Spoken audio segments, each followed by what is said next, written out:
Meron kasing nag-comment na naman. Nirerespeto naman po namin yung mga comment nyo about sa relationship namin ni Kuya, ha?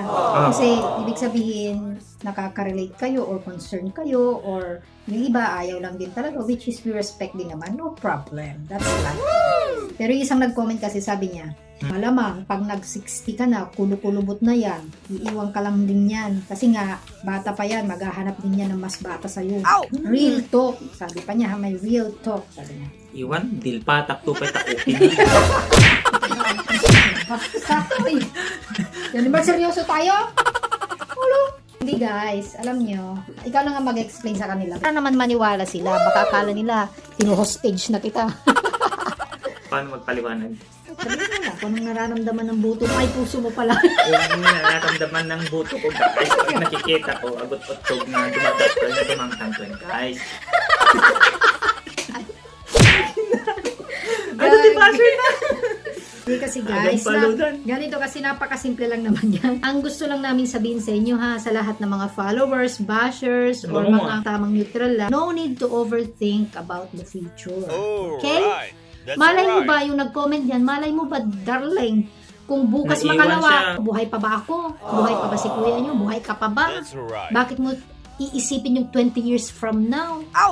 Very wrong 20 ba? mindset. Oo, kasi 60 sabi niya eh. Oo. Very wrong mindset yung ganyan. Ina-upset mo lang yung utak mo eh. Pinag-overthink mo lang yung sarili mo. Which is, Puso, wag. which is we never do that guys. Kung anong meron kami ni kuya you now, masaya, yun na yun. Okay? Yung nagbabayat naglalaki daw. Lilipas din daw yan. Oo, lilipas din yun. Kasi nga darling, hindi kasi tama yun. Yun ang dapat na isipin nyo. In the future, tignan mo ano ba yung resulta ng ginawa nila. Alam mo yun?